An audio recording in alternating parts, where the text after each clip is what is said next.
जय हिंद दोस्तों। अगर आपको ये वीडियो अच्छा लगे तो इस वीडियो को लाइक करें, शेयर करें, इसका लिंक अपने दोस्तों के साथ, और इस चैनल को सब्सक्राइब करने के बाद घंटी का बटन दबाना ना भूलें। इसका सब्सक्रिप्शन बिल्कुल फ्री है। आप हमें हमारे सोशल मीडिया हैंडल यानी हमारे फेसबुक पेज पर भी फॉलो कर सकते हैं, जिसका लिंक हमारे डिस्क्रिप्शन में है। तो आइए दोस्तों, देखते हैं वीडियो जिसका नाम है रामपुरी लड़की ने की ईद की तैयारियां।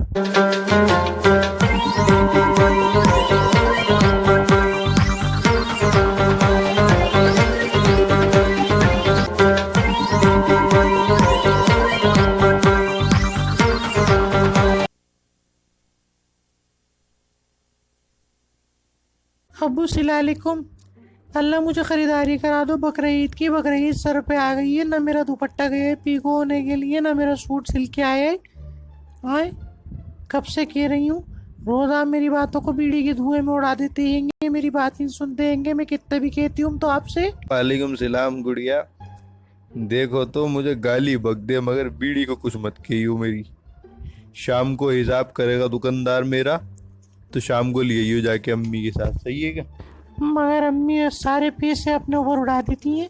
जो भी आप मेरे लिए देते हैंगे, सबसे पहले तो सुभाष के ठेले पे जाके खड़ी हो जाती हैं वो, और वहाँ जाके कहती हैं सोयाबीन की पकौड़ी कामी। इतनी दफ़ा बता चुकी हूँ कि उसको मोमो कहते हैंगे, मगर मानती नहीं हैंगी। वो कॉस्मेटिक की दुकानों पे जाके औरतों से लड़ती हैंगी, उनके लिबिट्टे के छीन लेती हैंगी, लिबिट्टे के छीन के कहती हैंगी ये तो मेले अम्मी। इस चक्कर में मेरा सब सामान रह जाता है। ये बताओ, तुमसे ऐसी जुड़वा से शादी करा के किन दुश्मनी निकाली है तुमसे यहाँ? अरे लौंडिया, क्या बताऊं तुझे। मैं ही समझ सकता हूँ इस औरत को, बस मैंने भल लिया, वरना 3 लोगों से रिश्ता छूट के आई थी। ये सब तुम्हारी नानी का गंदापन हैगा। उन्होंने जो गंदापन दिखाया है ना, मेरी खाला जान को पटोल लिया मीठे मीठे में। मेरी अम्मी तो किसी हाल को तैयार भी नहीं थी। तुम्हारी नानी ने कहा मेरी खाला जान से कि तुम रिश्ता करा दो तो मैं तांबे की पतीली दे दूंगी। वो तांबे की पतीली की लालच में मेरी खाला जान ने मेरी अम्मी को इलायची खिलवा दी, और ये जो लोहे की देगची जैसी तुम्हारी माँ हैगी, ये मेरे गले डलवा दी अपनी तांबे की पतीली की लालच में। लौंडिया क्या पूछती है कि दिल जला पड़ा हुआ है, मैं क्या बताऊं तुझे। ऊपर से जब किसी बात पे टोकतम तो तेरा जो मामू हैगा वो बबन काड़ा, वो आके रेपटो पे ले लेता हैगा और कहता है कि जहेज के फर्जी केस में अंदर करा दूंगा। जबकि पता हैगा तुम्हें भी कि ये लोहे की देग जो मेरे सूरत पे लाके डाली हैगी, इसके अलावा कुछ तो दिया ही नहीं हैगा कम वक्तों ने जहेज में। मगर क्या करूं, अब छोड़ो। रोज अम्मा ज़्यादा जख्म पे नमक छिड़कोगी तो क्या बताऊं तुम्हें, बस कैसे दिल मज़े ले रही है मेरा। इस औरत के साथ ज़िंदगी गुजार रही हम। खैर तुम मेरे साथ चलियो, बस बीड़ी पीमा में, उसको मत टोकियो। बाकी तुम्हारा ख़रीदारी करा दूंगा मैं तुम्हें चल के शाम में। सही है क्या? मेरे साथ चलियो, सही है? तुम्हारी माँ की रंग नहीं करूँगा मैं, बस बीड़ी पीऊँगा। बीड़ी को मत टोकियो मेरी।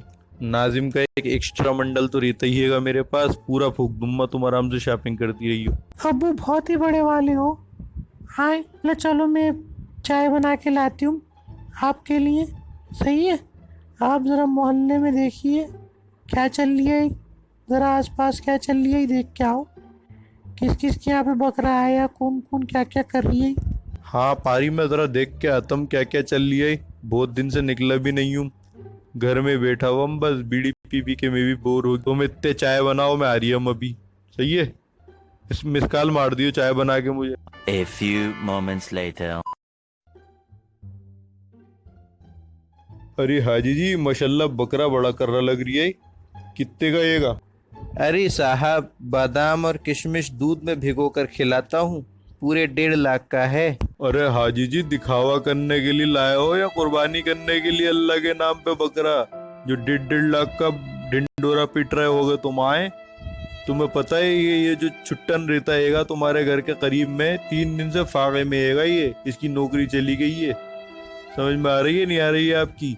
और जो आपके पास में जो ये मत्तन भाई रहते होंगे आपकी गली के पीछे, इनकी लोंडिया की बारात लौट गई हैगी वापस, क्योंकि पैसे नहीं थे इनके पास बारात की खातिरदारी करने के लिए, इसलिए वो बारात वापस ले गए हैंगे। पता हैगा आपको हाजी जी कुछ? और आप 1.5 लाख का बकरा लेके अपना फोटो खिंचवा रहे हैंगे कि मैंने 1.5 लाख का बकरा लिया हैगा। हाजी जी, बकरा तो 15,000 का 20,000 का भी आ जाता है।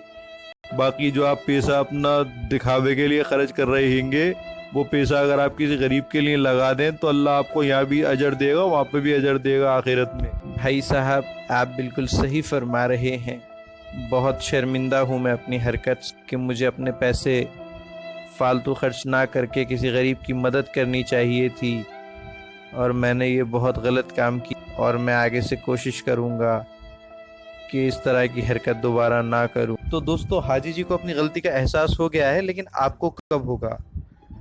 हम लोग अक्सर देखते हैं कि लोग 1.5 लाख रुपए के बकरे लाकर अपना फ़ोटो पेपर में छपवाने के लिए ये सब करते हैं। क्या ये सही है?